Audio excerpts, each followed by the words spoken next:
Hey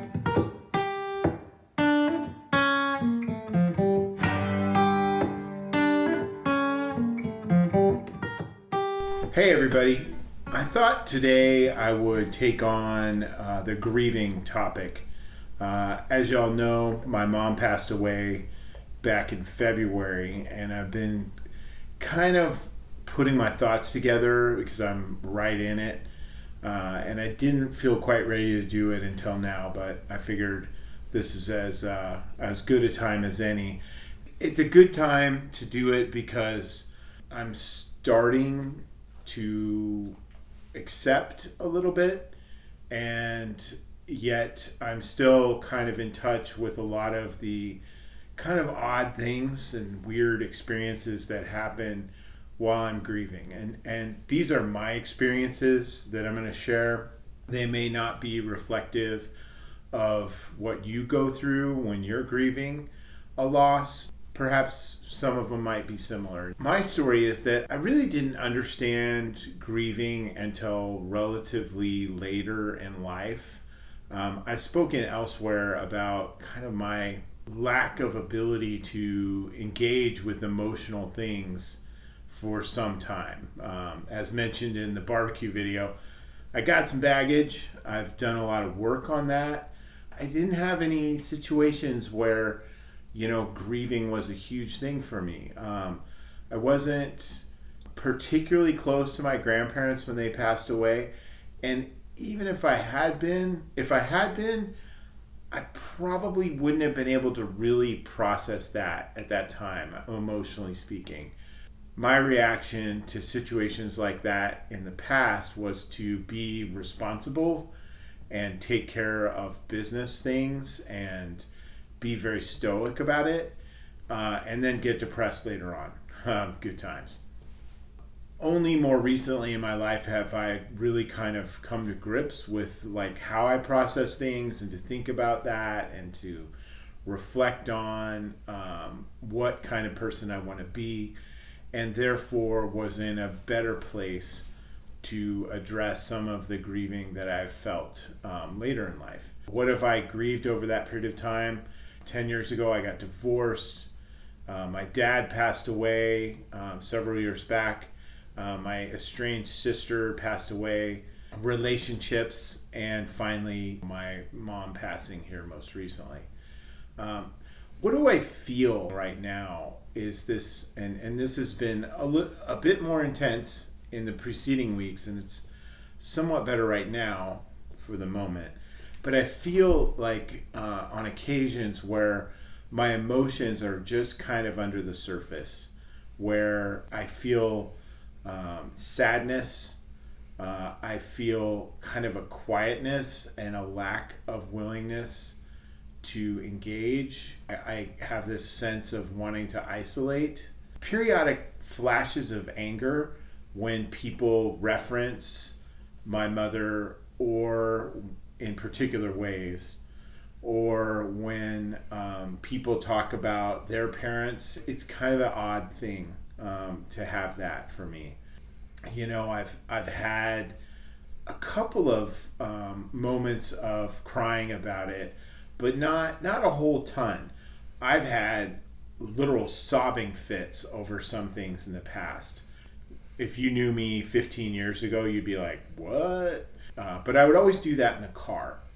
And I kept a roll of paper towels in my car for that very reason. If you're going through that kind of thing, life hack there. Keep the paper towels in the car.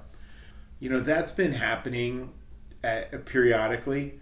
The other thing that happens is this sort of, and grieving is weird. I've heard a lot of people describe it that way. Is this time dilation kind of element to it, where it seems at times like my mom, who passed away about 7 weeks ago now, like it just happened like 3 days ago, or it happened a really long time ago. Sometimes it seems like that. And I've had a little bit more trouble kind of keeping track of what day of the week it is. I've noticed that. and what time of day it is, how long I've been doing this, that, or the other. My focus has been a bit off.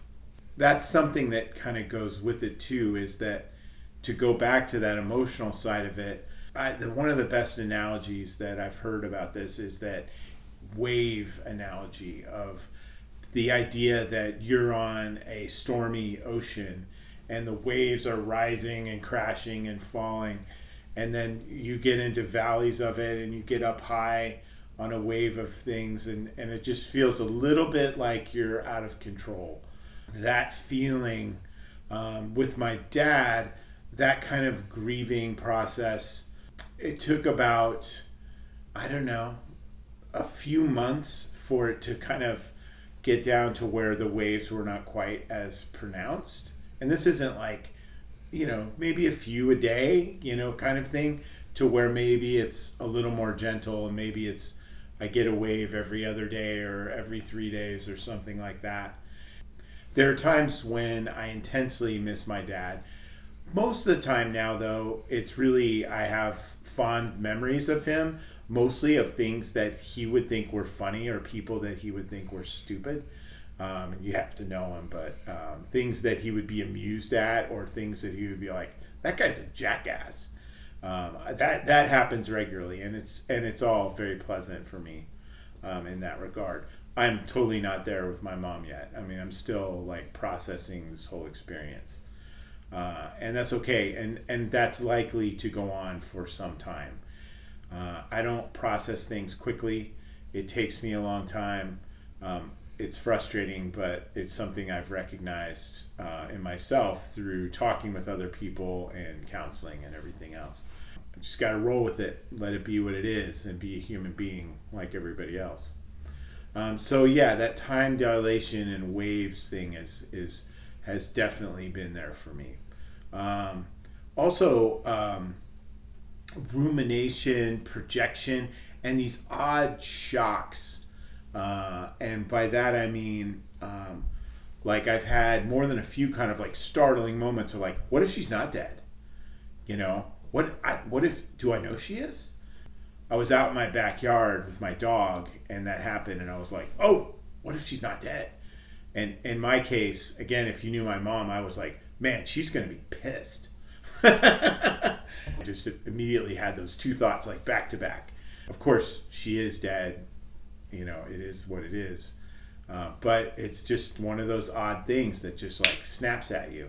And there's a book that I want to talk about in a little while that kind of also shares that kind of a view. The rumination, the projection things, like what if, wish I had.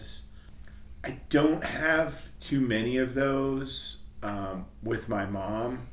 I've had them with relationships that have ended, a little bit with my sister. I haven't had a lot of that yet.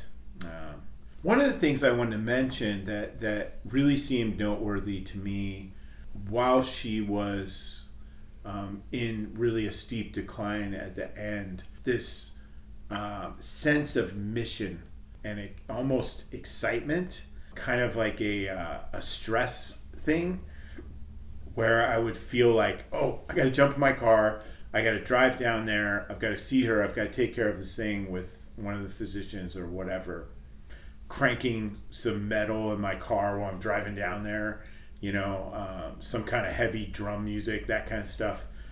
And I know what that feeling is from, is that it's a stressful situation. Your body kicks in a whole bunch of hormones and chemicals and things because you need to deal with whatever that situation is. There's an odd sense after that passes of kind of this letdown.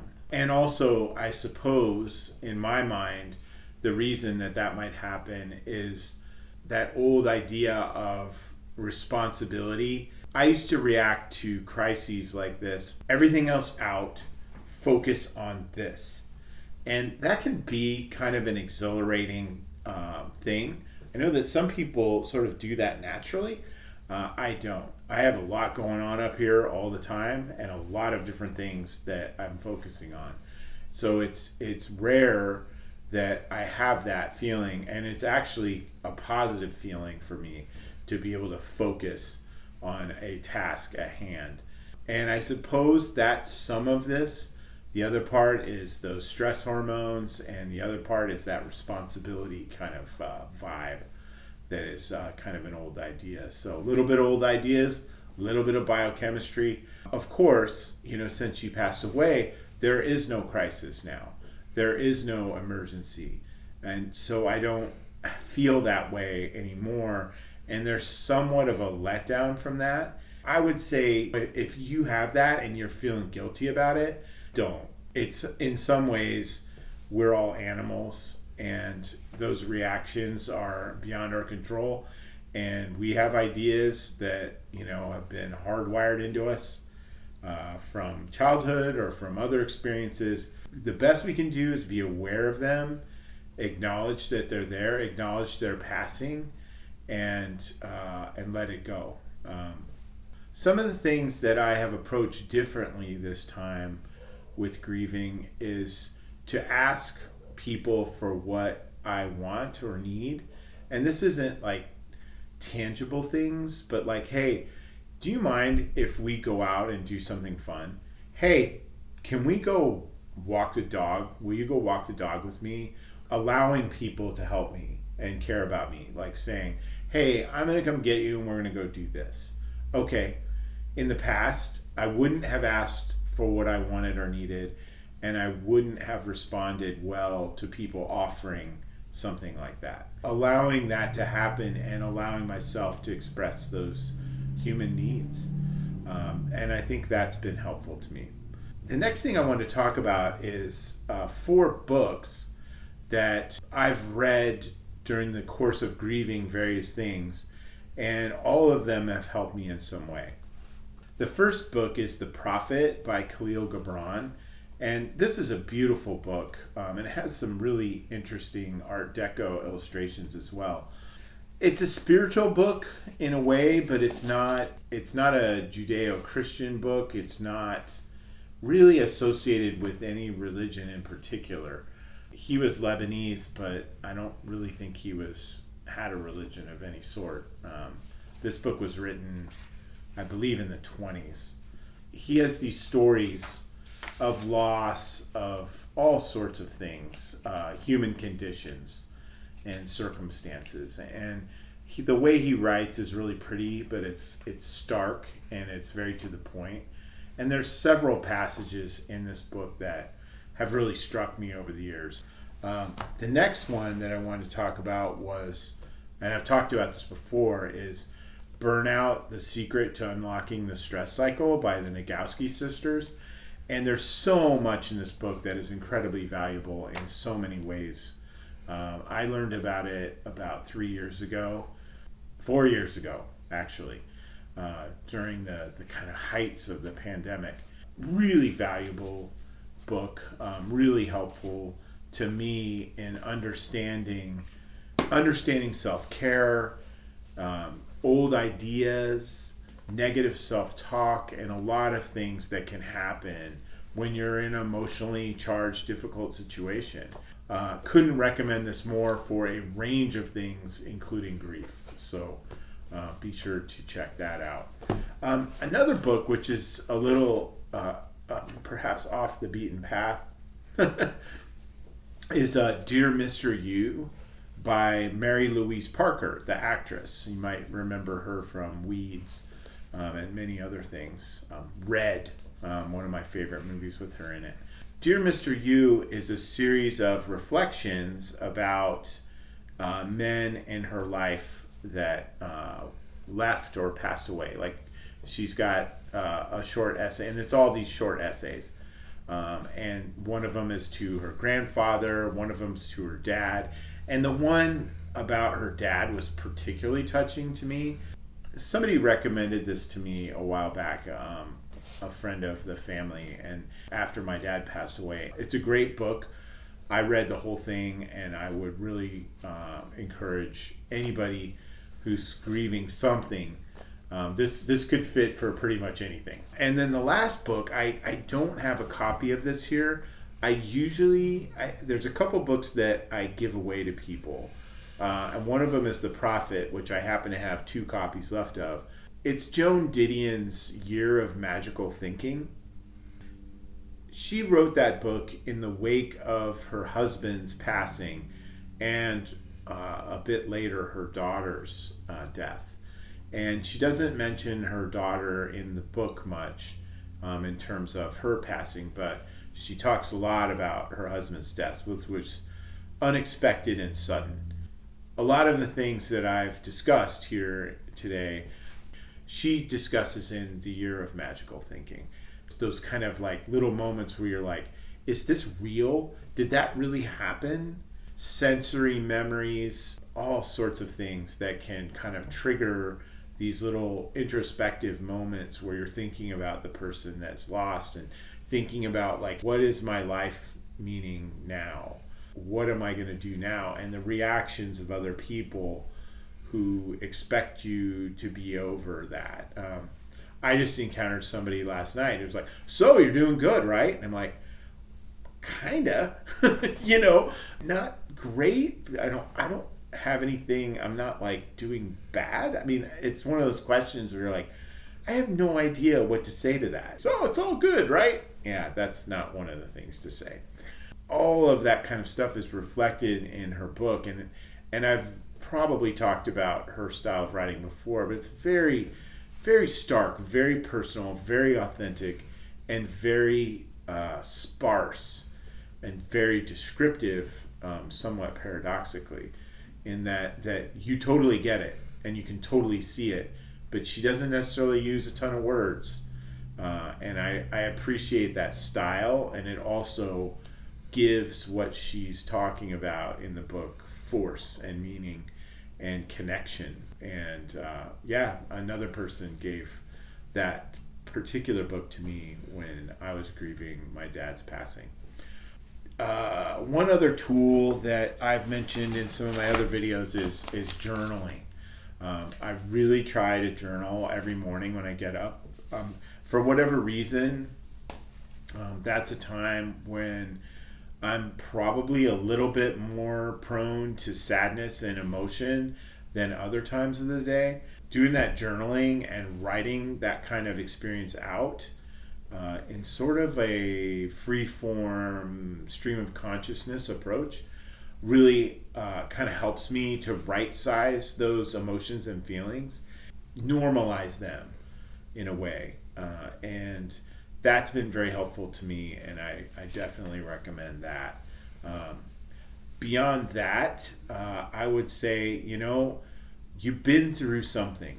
If I was talking to someone else about this, give yourself a break, dude. You've been through a loss.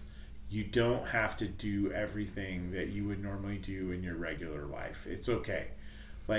Do take time and take care of yourself. Do some things that you enjoy, or just don't do anything at all. It's okay. Sometimes, oddly enough, I can feel guilty about that or compare myself to other people and be like, well, they're doing fine. I have no idea what they have going on in their life. Leave it alone. I have to tell this to myself. You did the best you could under the circumstances, and it is what it is. I mean, the person is gone. The loss is real.